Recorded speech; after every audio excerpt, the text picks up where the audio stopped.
자, 오늘 우리 성령 강림 주일 함께 은혜 나눌 말씀 요한복음 16장입니다.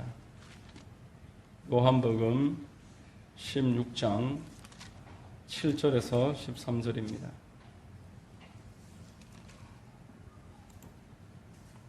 신약성경 174면 요한복음 16장 7절에서 13절 찾으셨으면 제가 봉독해 드리겠습니다. 그러나 내가 너희에게 실상을 말하노니 내가 떠나가는 것이 너희에게 유익이라. 내가 떠나가지 아니하면 보혜사가 너희에게로 오시지 아니할 것이요 가면 내가 그를 너희에게로 보내리니 그가 와서 죄에 대하여 의에 대하여 심판에 대하여 세상을 책망하시리라. 죄에 대하여라 함은 그들이 나를 믿지 아니함이요 의에 대하여라 함은 내가 아버지께로 가니 너희가 다시 나를 보지 못함이요 심판에 대하여라 함은 이 세상 임금이 심판을 받았음이라. 내가 아직도 너희에게 이를 것이 많으나 지금은 너희가 감당하지 못하리라. 그러나 진리의 성령이 오시면 그가 너희를 모든 진리 가운데로 인도하시리니 그가 스스로 말하지 않고 오직 들은 그것을 말하며 장래 일을 너희에게 알리시겠음이라. 아멘. 할렐루야. 할렐루야. 주일 오전 예배 나오신 여러분들을 주님 이름으로 환영합니다. 우리 옆에 분들과 한번 인사하시겠습니다. 참 잘 오셨습니다. 참 잘 오셨습니다. 만나서 반갑습니다. 오늘 성령 강림 주일인데 오늘 이 장소에 성령께서 임하고 계신 줄로 믿습니다. 성령으로 충만함을 받아서 이 땅을 변화시키고 하나님의 기뻐하시는 일을 이루시는 여러분들 다 되기를 바랍니다. 저는 요한복음 16장 7절 이하의 말씀으로 하나님을 기쁘시게 라는 제목의 말씀을 전하겠습니다. 여러분, 어제는 석가탄신일이었습니다. 5월달 한 달 내도록 온 거리가 석가탄신을 기념하는 홍등과 여러 가지 등들이 걸려 있는 것을 보면서 마치 영적인 눈으로 봤을 때 전쟁을 예고하는 선전포고 같다, 그런 느낌이 들었습니다. 영적 전쟁을 예고하고 있구나. 갈수록 이 하나님을 대적하는 문화들이 활개를 치는 것을 보면서 영적 전쟁의 선전포고 같다라는 생각을 했습니다. 부활절이 끝나고 연이어서 이 5월달 내도록 이러한 행사들을 기획하고 사람들이 등을 달고 또 소원을 거기다가 매달아 놓고 이렇게 하는 행동을 보면서 저는 요한복음 1장이 묵상되게 되었습니다. 그가 세상에 계셨으며 세상은 그로 말미암아 지은 바 되었으되 세상이 그를 알지 못하였고 자기 땅에 오매 자기 백성이 영접하지 아니하였으나, 그 등을 매달아 놓고 또 어제 있었던 낙화놀이 같은 경우에는 소원 성취를 위해서 자기의 복을 위해서 그렇게 하는 영적인 그 의미를 가지고 하는 우상 숭배입니다. 이 하만에 어제 이 우상 숭배를 위해서 5만 명의 인파가 몰렸다고 합니다. 교통이 마비가 되고 온 거리에 절에 다녀오는 사람, 낙화놀이 보려고 창원이나 이 일대에서 몰려드는 차들로 혼잡한 그런 모습을 보면서 하나님은 없고 세상 신만을 쫓고 있는 사람들의 그 마음을 하나님 어떻게 보실까? 야고보서 1장 17절에 온갖 좋은 은사와 온전한 선물은 다 위로부터 빛들의 아버지께로부터 내려오는 것이다 라고 말했습니다.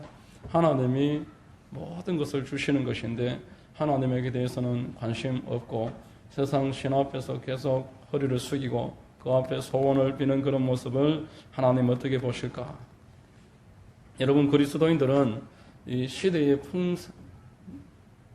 풍조를 이해를 해야 하고 이 시대 가운데 주님이 무슨 눈으로 보고 계실까 생각할 줄 알아야 성숙을 이뤄가는 것입니다. 이 5월 달에 가정에 집중을 하고, 우리가 가정을 등한히할 수 없지만 가족 그리고 석가탄신일이라는 문화를 집중을 하고 하나님에 대해서는 잃어가고 있는 이 세상을 하나님 어떻게 보실까 이런 생각을 많이 받습니다. 여러분, 우리가 이럴 때일수록 하나님께서는 오늘 마지막 주일날 성령 보내주심으로써 성령을 더 깊이 의지하라는 그런 영적 의미를 이해를 해서 우리가 깨어 있어야 되는구나. 하나님의 뜻대로 살려면은 인간의 힘으로는 불가능하구나. 이 세상 문화를 우리가 이길 수가 없습니다. 세상에서 내려오는 인륜을 이 성령의 역사로 말미암아서 우리가 그 인륜을 기본으로 해서 신앙을 대적하는 문화들이 있을 때에 이길 수 있는 방법은 성령밖에는 안 계시는 것입니다. 성령 의지함으로써 하나님을 기쁘시게 해드리고 하나님이 원하시는 그런 세상의 삶을 이뤄갈 수 있다는 것 꼭 기억하시기를 바랍니다. 저는 오늘 본문 말씀을 통해서 그리스도인들이 어디에 초점을 맞추고 살아야 되는지를 몇 가지로 말씀드리겠습니다. 첫 번째는 우리는 우리 성령을 근심케 해드리는 것이 무엇일까? 여기에 초점을 맞춰야 됩니다. 요한복음 16장 6절에서 보면은 세상 사람들이 근심하고 있다 이렇게 이야기합니다.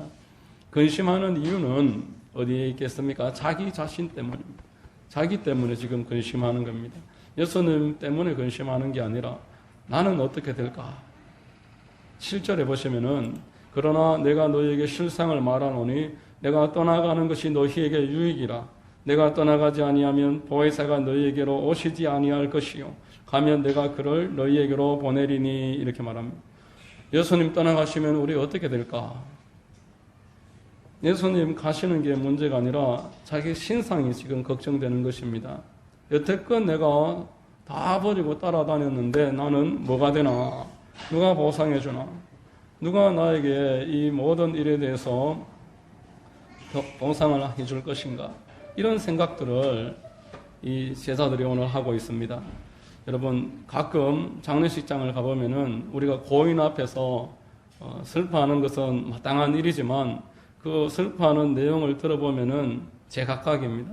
사람들이 아이고 나는 어떻게 하라고 이렇게 우는 분들이 있습니다. 우리는 어떻게 살라고 이렇게 우시는 분이 있습니다. 저 어린 것들은 어떻게 하라고 그렇게 하면서 애통해하는 것을 보면서 죽은 고인에 대해서 지금 애통해하는 것이 아니라 살아남은 자기들의 그 남아있는 그 유족들을 생각하면서 우는구나 그런 생각을 해봤습니다. 우리는 예수 그리스도의 그 떠나가심으로 말미암아서 조금 더 근심할 이유가 없는 사람들입니다.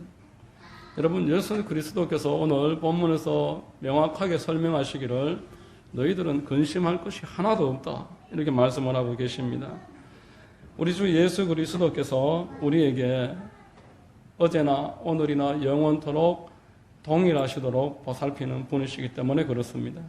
그분이 위로 올라가신다고 해서 우리가 이 땅에 고아처럼 남아있는 게 아니라 이렇게 이야기하는 것입니다. 우리 주님께서는 한번 하셨던 일에 대해서 멈추시는 법이 없습니다. 우리 주님께서는 한번 뜻하신 일을 반드시 성취하시는 주님이십니다. 빌립보서 1장 6절 말씀에 너희 안에 착한 일을 시작하시니가 그리스도 예수의 날까지 이루실 줄을 우리는 확신하노라 이렇게 말씀을 했습니다. 여러분, 우리 주님께서 오늘 이 시간에도 우리들을 지키고 계십니다. 여러분들을 이날 이때까지 지키신 분이 우리 주님이신 줄로 믿으시기를 바랍니다. 우리 주님은 그 일을 멈추시지 않습니다. 그러므로 저와 여러분들이 이 땅 가운데서 해야 할 일이 있다라면은 먼저 하나님의 뜻을 찾는 것입니다. 우리 주님을 근심케 해드리는 것이 무엇일지를 마음으로 생각할 줄 알아야 된다라는 것입니다. 하나님이 기뻐하시는 일이 무엇일까? 하나님이 나에게 무엇을 원하고 계실까? 이러한 생각을 할 줄 아는 것이 주 안에서 성숙함을 이루는 첩경인 것입니다. 여러분, 우리가 한 주 내도록 우상 숭배하는 세상 사람들을 봐왔습니다. 이 세상이 섬기는 우상과 우리 하나님은 전혀 다른 분이십니다. 있다가 없다가 돕다가 말다가 그렇게 하는 것이 우상이 하는 일이지만 그 세상 신을 섬기는 자들은 그 마음을 계속 어르고 달래야 하지만 우리 하나님을 믿고 따르는 자들은 우리 주님이 있다가 없다가 돕다가 말다가 그렇게 하시는 분이 아님을 명백하게 이해를 하고 그 사랑 앞에서 날마다 마음의 안정과 평강과 자유를 얻을 수 있어야 될 것입니다. 예레미야서 31장 3절에 옛적에 야훼께서 나에게 나타나사 내가 영원한 사랑으로 너를 사랑하였기에 인자함으로 너를 이끌었다 하였노라 이렇게 말씀하십니다. 영원한 사랑으로 여러분들을 이끄시고 계시다 말씀하는 것입니다. 예수 그리스도께서 이 땅에 오셔서 제자들을 이끄실 때도 동일하게 말씀하십니다. 요한복음 13장 1절에 유월절 전에 예수께서 자기가 세상을 떠나 아버지께로 돌아가실 때가 이른 줄 아시고 세상에 있는 자기 사람들을 사랑하시되 끝까지 사랑하시니라 라고 말합니다. 가련 유다와 같이 제 스스로 주님을 떠날 수 있는 경우는 있지만 베드로와 같이 우리 주님께 나와서 자복하고 하나님 앞에 회복과 은혜를 구할 때에 우리 주님은 누구든지 받아주시는 분이십니다. 여러분, 우상은 한낱 나무 토막일 뿐입니다. 시편 135편 15절로 18절에 열국의 우상은 은금이요 사람의 손으로 만든 것이라 입이 있어도 말하지 못하며 눈이 있어도 보지 못하며 귀가 있어도 듣지 못하며 그들의 입에는 아무 호흡도 없나니 그것을 만든 자와 그것을 의지하는 자가 그것과 같으리라 이렇게 말합니다. 나무를 베어다가 자기 집을 데우는 그 연료로 씁니다. 그리고 그 나무를 가지고서 또 깎아서 나무 지게도 만듭니다. 그리고 그 중에서 좀 굵고 튼실한 것을 가지고서 돌 화로방처럼 그 나무로 만든 그 무슨 천하 대장군 저기 입구 굴릴공원 입구에도 세워져 있던데 그런 것들도 만드는 것입니다. 철을 가지고서 자전거도 만들고 또 책상도 만들고 그 동일한 철 가지고 불상도 만드는 것입니다. 여러분, 그런 것들은 내가 만드는 것인데 나에게 무슨 유익을 주겠습니까? 나를 위해서 어떠한 일도 할 수가 없습니다. 하나님은 이 우상과 당신을 비교하고 계시는 것입니다. 온 천하를 내가 만들었고 너희들을 위해서 이 모든 것을 준비하였는데 내가 너희들을 그 영원한 사랑으로 계속 보살피고 있는데 이 우상과 어떻게 나를 비교를 하느냐? 이 우상은 너희들을 위해서 할 수 있는 게 아무것도 없지만 나는 너희들을 위해서 모든 것을 해줄 수 있으며 너희들을 위해서 내 생명까지도 줄 수 있는 하나님이니라. 이렇게 하나님은 우리에게 근심할 이유가 없다 이것을 말하고 계십니다. 여러분, 오늘 읽은 우리 이 본문의 말씀은 하나님께서 보내신 첫 번째 보혜사 예수 그리스도, 첫 번째 우리와 함께 있게 하신 보혜사 예수 그리스도께서 떠나가시고 이제 그 다음 다른 보혜사께서 오시는 일을 설명을 하고 계시는 것입니다. 다른 보혜사, 우리와 함께 계셔서 우리 옆에서 우리를 돕고 우리에게 지혜를 주시고 우리에게 안내하시고 우리의 필요를 공급하시는 분, 이분이 이제 우리와 함께 계시기 때문에 우리는 염려할 것이 없습니다. 복음서에 나오는 제자들과 사도행전에 나오는 제자들만 우리가 단순하게 비교를 해보아도 사도행전에 나오는 사도들의 그 역사가 훨씬 더 풍성한 것입니다. 복음서에 나오는 그 제자들은 가끔 전도를 했고 몇몇 사람들을 이끌었습니다. 그리고 귀신을 쫓을 때도 있고 못 쫓을 때도 있었고 여러 가지 어려운 일들 가운데서 해결을 못해서 쩔쩔 못 매고 있을 때도 많았습니다. 그러나 사도들은 가는 곳곳마다 부흥의 역사가 일어났습니다. 성령 하나님과 함께 동행하는 사도들이 가는 곳에서 병이 고침을 받고 귀신이 떠나가고 온갖 하나님이 주시는 유익한 일들이 넘쳐났었던 것입니다. 복음서에 나오는 제자들과 사도행전에 나오는 사도들은 똑같은 사람입니다. 똑같은 사람인데 그들이 누구와 동행하느냐의 차이를 우리에게 보여주시는 것입니다. 여러분, 그러므로 저와 여러분들은 이제 성령님에 대해서 인식하는 그런 눈이 열리시기를 주의 이름으로 축원합니다. 성령님에 대해서 생각하셔야 됩니다. 성령님께서 나와 함께 계시는 다른 보혜사, 예수 그리스도께서 제자들과 이 땅에 함께 있었던 것과 동일하게 그렇게 하게 하시려고 하나님 보내주신 하나님이심을 우리가 인식하는 것이 이 땅 가운데서 축복을 받고 또 능력 있게 주님께 쓰임받는 일에 있어서 첩경인 줄로 믿으시기를 바랍니다. 이분을 인격적으로 섬기는 것이 저와 여러분들에게 첫 번째로 요구되는 것입니다. 인격이라면 우리와 같이 생각을 한다는 것입니다.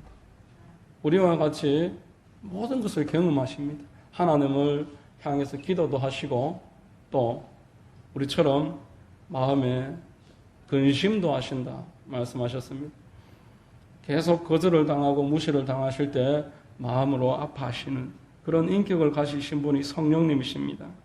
이 성령님에 대해서 날마다 우리가 인정하고 이 성령님과 함께 동행하고 성령님에 대해서 뭔가 하나라도 여쭤보고 오늘 이리로 갈까요? 저리로 갈까요? 이러한 것까지도 여쭤보는 그런 습관을 들이십시오. 예수 그리스도께서는 이 땅에서 사도들에게 성령님을 소개하는 일에 조금 더 시간을 아끼지 아니하셨습니다. 마지막 겟세마네 동산 들어가기 직전에 그 마가의 다락방에서 요한복음 14장에서 16장까지 이 제자들과 대화를 하시면서 주된 내용이 성령에 관해서입니다. 성령님을 너희가 이제 섬겨야 하고 함께 동행해야 되고 그 성령님과 함께라면은 어떤 어려움도 없으니 그분만 믿고 잘 섬기고 따라라. 14장에 보면은 14장 16절에 내가 아버지께 구하겠으니 그가 또 다른 보혜사를 너희에게 주사 영원토록 너희와 함께 있게 하리니 그는 진리의 영이라 세상은 능히 그를 받지 못하나니 이는 그를 보지도 못하고 알지도 못함이라. 그러나 너희는 그를 아나니 그는 너희와 함께 거하심이요 또 너희 속에 계시겠음이라. 이런 말씀했습니다. 성령께서 오시니까 이 성령님에 대해서 너희들 잘 생각하고 받아들일 수 있어야 되고 기대하면서 기다려라 말씀합니다. 예수님이 부활하시고 제자들에게 첫 번째 분부하신 게 있습니다. 너희들 약속한 그거 잊지 말고 계속 기다려라. 내가 분명히 살아있을 때부터 너희들에게 이야기했던 이 성령님에 관해서 너희들 계속 기다려라. 부활하셔서 첫 번째 말씀하셨습니다. 누가복음 24장 49절에 볼지어다 내가 내 아버지께서 약속하신 것을 너희에게 보내리니 너희는 위로부터 능력으로 입혀질 때까지 이 성에 머무르라. 다른 거 하지 말고 성령을 기다려라 하시는 겁니다. 사도행전에서도 이 말씀과 동일한 말씀을 이야기합니다. 사도행전 1장 4절로 5절에 사도와 함께 모이사 그들에게 분부하여 이르시되 예루살렘을 떠나지 말고 내게서 들은 바 아버지께서 약속하신 것을 기다리라. 요한은 물로 침례를 베풀었으나 너희는 몇 날이 못되어 성령으로 침례를 받으리라. 이런 말씀만 하는 것입니다. 너희들은 성령을 받아야 된다. 성령님이 오신다.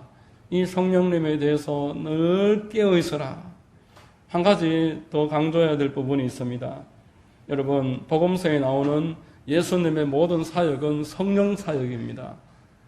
예수님은 침례 요한에게 침례 받으실 때 하늘이 갈라지고 성령이 비둘기처럼 예수님에게 내려오셨습니다. 그리고 너는 내 사랑하는 아들이라 내가 너를 기뻐하노라 음성을 들려주셨습니다. 이후로 광야에 갈 때도 마귀에게 시험을 당할 때도 계속 성령께서 함께 하셨습니다. 누가복음 4장 1절에 예수께서 성령의 충만함을 입어 요단강에서 돌아오사 광야에서 40일 동안 성령에게 이끌리시며 그리고 갈릴리에 들어가셔서 동일하게 누가복음 4장 14절에 예수께서 성령의 능력으로 갈릴리에 돌아가시니 그 소문이 사방에 퍼졌고 라고 말합니다. 성령님은 실제십니다. 예수님이 육신을 입고 이 땅에서 사역하실 때 성령 충만함으로 일하셨습니다. 그리고 돌아가시기 전에 사도들에게 너희들 성령을 꼭 기다려라 분부하셨고 부활하셔서 제일 먼저 말씀하신 것도 다른 거 하지 말고 성령님을 기다려라. 여러분, 나와 너희들이 함께 있는 것보다 더 큰 일을 하게 된다. 내가 성령님과 동행했지만 너희들은 성령과 지금 동행하고 못 있는 것이 아니니까 이제 내가 떠나가서 보내줄 이 성령과 동행해라. 그러면은 내가 한 일보다 더 큰 일을 할 것이다. 여러분, 근심하지 마십시오. 여러분 안에 성령님이 오십니다. 지금 이미 오셨고 여러분들을 위해서 성령님은 더 충만하게 임하실 줄로 믿으시길 바랍니다. 이 성령님을 근심시켜드리지 않는 것, 이것이 우리가 이 성도로서 이 땅 가운데서 관심을 기울여야 할 첫 번째다라는 것입니다. 두 번째로 우리가 성령으로 함께 동행하기 위해서 관심을 기울여야 하는 것. 자, 성령님이 지금 이 땅에 오셔서 무슨 일을 하실까? 이게 주요 관심사여야 될 줄로 믿습니다. 여러분, 결혼을 했는데 그 배우자가 무엇을 좋아하는지 전혀 관심이 없습니다. 그 배우자의 취미도 모릅니다. 그저 나는 내 할 일만 합니다. 그러면 불협화음이 생길 수밖에 없지 않습니까? 마땅히 그 배우자의 그 취미며 배우자의 그 좋아하는 것에 대해서 이해를 할 때 같이 동행을 할 수가 있고 불협화음이 생기지 않을 것입니다. 우리 안에 계시는 성령께서 무엇을 좋아하시고 나를 통해서 하고자 하시는 게 무엇인지 아는 것 너무 중요합니다. 여러분, 오늘 본문은 우리한테 한 가지 정확하게 말씀하시는 게 있습니다. 16장 13절에 그러나 진리의 성령이 오시면 그가 너희를 모든 진리 가운데로 인도하시리니 이래 말씀했습니다. 성령께서 오셔서 우리에게 하시는 일은 저와 여러분들을 진리 가운데로 인도하시는 일입니다. 자, 진리가 뭡니까, 여러분? 진리가 뭐겠습니까? 진리라는 것은 변하지 않는 것이 진리입니다. 변하지 않는 것이 진리입니다. 과학은 계속 변합니다. 천동설이 지동설로 바뀌었습니다. 하늘이 가만히 있고 땅이 움직인다고 믿다가 이제 땅이 가만히 있고 하늘이 움직인다고 사람들이 그렇게 믿고 있습니다. 지금은 이제 어떤 과학자들은 되게 크게 주장하는 것이 이 지구가 원형이 아니라는 거예요. 지구가 이 컵처럼 이렇게 컵이 물이 없다면은 안에 텅 비어 있지 않습니까? 이런 식으로 텅 비어 있다. 뭐 이렇게 이야기를 하면서 제가 그걸 별로 관심을 가지지 않으니까 깨어있지 못하다. 뭐 이러길래 제가 그랬습니다. 제가 속으로 하여가를 불러들었습니다. 이런들 어떠하리 저런들 어떠하리. 아니 원형이면 어떻고 컵형이면 어떠하리. 천동설이면 어떻고 지동설이면 어떠하리. 이렇게 계속 바뀌는 것들은 중요한 게 아닌 것입니다. 진리가 아닙니다. 또 과학이 진리가 아니고 두 번째로 철학이 진리가 아닙니다. 여러분, 철학은 제자들이 받아서 발전시켜야지만 그 제자가 제대로 일을 하는 것입니다. 계속 발전되어져야 되는 것입니다. 그것을 개성을 하고 여기에서 한 단계 업그레이드 시켜내야지 그 제자가 제대로 공부를 한 제자가 된다라는 겁니다. 철학은 어느 순간 실패로 끝나는 것들이 대다수입니다. 공산주의를 보십시오. 얼마나 이론이 좋습니까? 같이 나눠서 쓰자는 것을 누가 나쁘다 하겠습니까? 그러나 이 공산주의 철학이 결국 통하지 않는 것은 그 일을 집행하는 사람들이 부도덕하기 때문입니다. 영적으로 타락했기 때문에 또 다른 악이 만들어지기 때문에 철학은 계속적으로 실패할 수밖에 없습니다. 과학이 철학이 진리가 아닙니다. 성경은 진리를 말합니다. 진리는 변하지 않는 겁니다. 하나님의 말씀이 진리인 줄로 믿으시기를 바랍니다. 하나님의 말씀은 변하지 않습니다. 마태복음 5장 18절에 내가 진실로 너희에게 이르노니 천지가 없어지기 전에는 율법의 1.1획도 결코 없어지지 아니하고 다 이루리라 이런 말씀을 했습니다. 그리고 또 변하지 않는 것이 있습니다. 예수 그리스도가 진리이십니다. 요한복음 14장 6절에 내가 곧 길이요 진리요 생명이니 진리라고 소개를 하셨습니다. 또 히브리서 13장 8절에 예수 그리스도는 어제나 오늘이나 영원토록 동일하시니라. 진리라는 겁니다. 변하지 않는다라는 것입니다. 여러분, 하나님이 보내신 성령께서 여러분들을 인도하시는데 어디로 인도하시느냐? 진리로 인도하신다고 하십니다. 하나님의 말씀으로 여러분들을 인도하신다라는 것입니다. 말씀으로 성령께서 여러분들을 계속 이끌어 가실 때 이 말씀의 인도를 받으시기를 주의 이름으로 축복합니다. 이 말씀의 인도를 받는 가운데서 여러분들은 안전함을 누리게 되는 것입니다. 성령께서 여러분들을 지키시고 도와주심을 이 말씀을 따라가는 길에서 누리게 되는 것입니다. 서울에 가면은 내수동 교회라고 있습니다. 1970년대에는 아주 전국에서 청년부가 유명한 교회로 많이 알려져 있던 그런 교회가 내수동 교회입니다. 그 교회에 그 당시에 담임이시고 지금은 원로 목사님이신 박희천 목사님이라는 분이 계신데 이 목사님은 한국전쟁 당시 피난 내려오신 분입니다. 내려오셔서 성경을 50년 동안 자그마치 600번을 읽으셨어요. 1년에 12번, 50년 동안 600번. 이분이 왜 성경을 그렇게 읽게 되셨냐? 그 스토리가 이렇습니다. 한국전쟁 당시에 그 평양에서 신앙생활을 잘하고 신학교까지 다니고 계셨는데, 이제 그때 전쟁이 일어나기 전에 공산군이 그 북한을 점령하면서 신앙의 자유를 빼앗는 겁니다. 기독교를 말살하는 정책을 펼치면서 직장 생활을 하면은 주일에 반드시 모여서 그 회의를 하는 그런 법을 만들어 버렸습니다.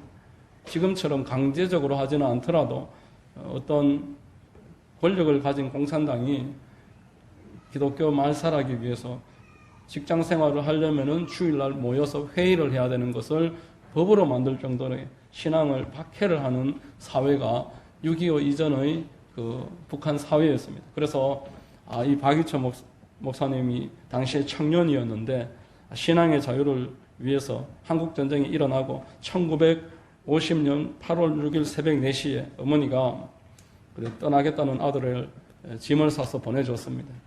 가방 하나에, 보따리 하나에 쌀과 대두를 한 보따리 담아서 가지고 가면서 이제 숨어서 몰래 먹어라. 그리고 보따리 하나를 만들어 주시면서 성경책과, 그가 아직 학생이었기 때문에 성경 그리고 영어책, 사전 등등에 꼭 있어야 되는 당시로서는 아주 귀한 것들인데 이렇게 한 보따리를 싸주었습니다. 그래서 이 보따리를 들고 대문까지 나가는데 성경책이 빠졌다는 것을 포장을 하면서 성경책을 못 담았다는 것을 알게 되고는 그냥 갈까 망설이다가 내가 신앙의 자유를 위해서 지금 가는 것인데 성경을 빼놓고 가서 되겠는가?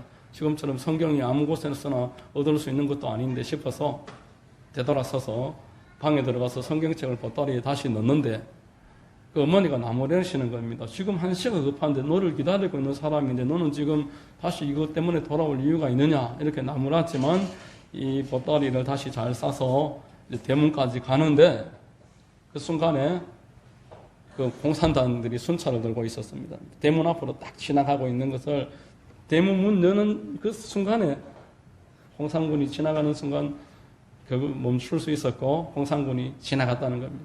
방에 들어갔다가 성경책 찾아서 나오는데 무려 1시간, 2시간도 아니고 12초가 걸렸답니다. 이 12초를 자기를 멈추게 해서 돌아가서 성경책을 담아서 다시 오게 하는 이 12초가 자기가 탈북하는 데 있어서 성공의 비결이었다. 이렇게 간증을 하셨습니다. 그래서 그 이후로 이분은 일생토록 목회에 있어서 가장 중요한 일을 성경 읽는 일로 삼았습니다. 아무리 바빠도 구약 성경을 하루에 2시간을 읽고 신약 성경을 하루에 2시간을 읽으시고 시편이 150편이기 때문에 하루에 5편씩 읽으면 한 달에 1독을 하고 잠언은 31장이니까 또 하루에 한 장을 읽으면 1독을 해서 평생토록 구약 성경 한 달에 한 번, 신약 성경 한 달에 한 번, 그리고 시편 잠언도 한 달에 한 번 그렇게 성경을 읽었다고 합니다. 그 교회의 청년부가 왜 유명하냐면은 그 교회 청년부에 지금 우리 한국교회에서 이런 말하면 알 수 있는 청년들이, 목사님들이 그 교회 청년에서 그 교회 전도사를 하고 목회를 시작했다고 합니다. 그 오정호 목사님, 새로남교회, 오정현 목사님, 송태근 목사님, 김남준 목사님, 화종부 목사님, 이런 목사님들과 또 많은 기독교계에 알려진 장로님들, 권사님들, 연예계에 진출을 해서 많이 영향을 끼치는 그런 분들이 그 교회 출신이라는 거예요. 목사님 닮아서 성경 연구하는데 아주 충실했던 그분들이 그 교회에 같은 한 시대의 청년부에서 전도사로 사역을 했다고 해서 한국교회에 잠깐이지만 어떤 그 화제가 되기도 했습니다. 그 목사님이 어떻게 하길래 그 교회 청년들이 그런 쟁쟁한 인물들로 성경에 붙잡혀서 성령 충만하여 하나님과 이 사회를 섬기는 데 쓰임을 받았을까? 화제가 되기도 했습니다. 여러분, 성령께서 여러분들에게 오셔서 여러분들을 인도하시는데 하나님의 말씀으로 인도하신다는 겁니다. 그래서 성령께서 말씀으로 여러분들을 인도하실 때 그 말씀을 따라가면, 예를 들어 설교에 듣는 장소, 예배에 참여하는 일도 성령께서 인도하심입니다. 성경을 공부하는 장소도 성령께서 여러분들을 인도하시는 겁니다. 성경을 읽고 스스로 집에서 묵상을 하는 시간, 하나님의 말씀을 읽고 이 일에 대해서 계속 마음속으로 곱씹는 그 시간 또한 스스로 되는 것이 아니라 하나님의 성령께서 여러분들을 도와주시는 시간입니다. 하나님이 여러분들을 인도하실 때 따라가면은 반드시 말씀에 순종해서 가는 길에는 하나님의 은혜가 따르는 것입니다. 제가 군대를 제대하고 저희 할머니하고 둘이서 살았습니다. 어릴 때부터 할머니하고 둘이서 살았었는데 그때도 할머니하고 살았습니다. 교회에서 이제 장로교를 다니다가 저는 순복음으로 한 20여 년 전에 옮겼어요. 전역을 하면서. 와보니까 전부 다 방언을 하고 막 우리는 전까지 하지 않았던 건데 막 뜨겁게 기도를 하는, 울면서 소리를 지르고 포를 풀어가면서 교회에서 그렇게 기도를 하더라고요. 20년 전에는 그만큼 뜨겁게 기도를 했습니다. 나도 방언을 받아야 되겠다. 결심을 하고 방언을 받기로 마음을 먹고 그날 하루는 이제 토요일 날 1박 수련회를 우리 교회 수련회에서 한다고 그런 소개를 듣고 이제 참여한다고 갔습니다. 갔는데 할머니가 평상시에 전혀 전화를 하시는 분이 아닌데 그날 제가 버스를 타기 직전에 전화를 하시는 거예요. 그 전화를 받았더니만 지금 몸이 아프니까 나를 병원에 좀 데려다 달라 그러시는 거예요. 제가 잠깐 망설였지만 성경에 하나님이 내 부모를 공경하라. 당시 그 말씀이 또 생각이 나고 해서 제가 그 버스를 탈까 말까 망설이다가 타려다가 말았습니다. 그리고 이제 집에 가서 할머니 모시고 병원에 갔습니다. 병원에 가서 주사 이제 맞고 약 한 첩 드시니까 병원에서는 돌아가라 하시고 저는 그날 토요일 오후에 다시 기도원에 가야 되겠다 싶어서 제 차가 있었는데 주소만 들고 그 당시 내비게이션도 없었습니다. 그래서 제가 성주군 용암면 대구에서 성주군 용암면 몇 번지 주소를 받아들고 그날 찾아가는데 길이 얼마나 산골 험한 길인지 길도 몇 번 잃어버렸습니다. 그래서 제가 가니까 기도회가 끝나는 시간이었어요. 더 이상 기도를 이제 안 하고 사람들이 쉬고 있는 겁니다.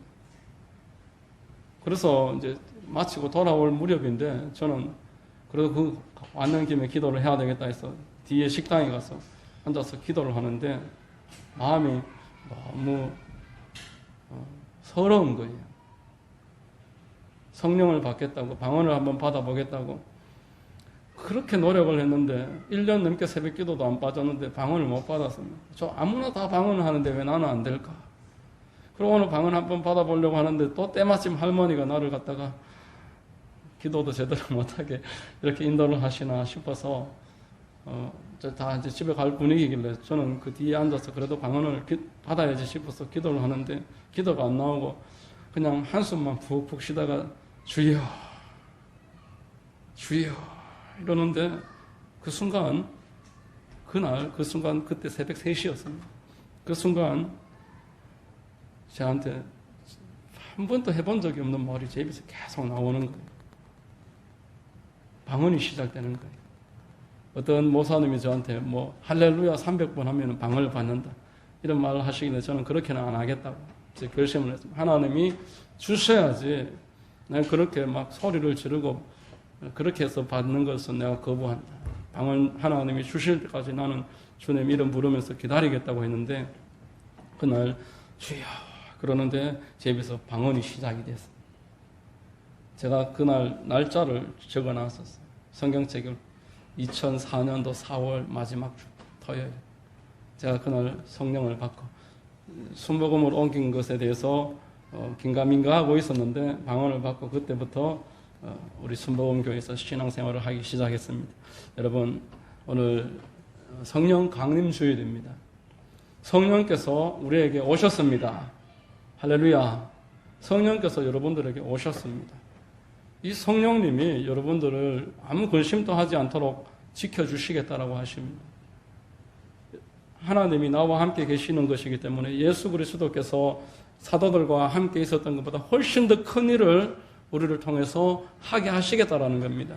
이 성령님이 이 땅에 오셔서 뭘 하시느냐? 첫 번째는 예수 믿는 사람들을 진리로 인도하신다라는 겁니다. 예수 믿는 사람들을 성경으로 인도하시겠다라는 겁니다. 성경을 읽고 성경에 순종하는 길로 성령께서 여러분들을 날마다 이끌어 가시겠다라는 것입니다. 그리고 두 번째는 이 땅의 불신자들에게 예수 그리스도를 전하는 일에 우리가 쓰임 받는 것입니다. 이게 성령께서 하시는 일입니다.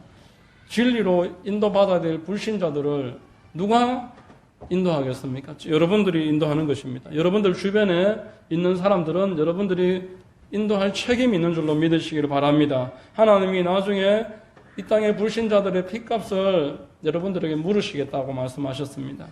예수 그리스도를 전하지 않는 일은 한 영혼을 멸망케 하는 일이기 때문에 우리는 내 안에 오신 성령님과 더불어서 내 안에 계신 성령님과 함께 그들에게 영원한 진리 되시는 예수 그리스도께로 인도해야 되는 줄로 믿으시기를 바랍니다.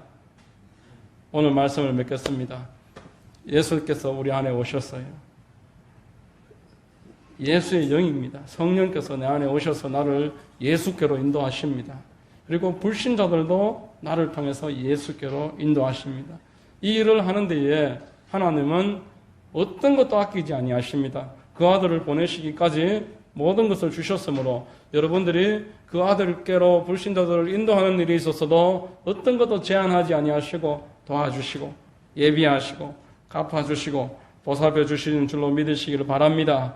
오직 성령이 임하시면 너희가 권능을 받고 땅 끝까지 이르러 내 증인이 되리라.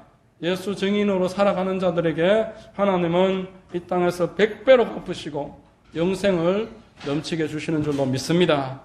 여러분 모두에게 이 성령 충만함을 받고 성령님과 동행함이 은혜가 되고 복이 되시기를 바랍니다.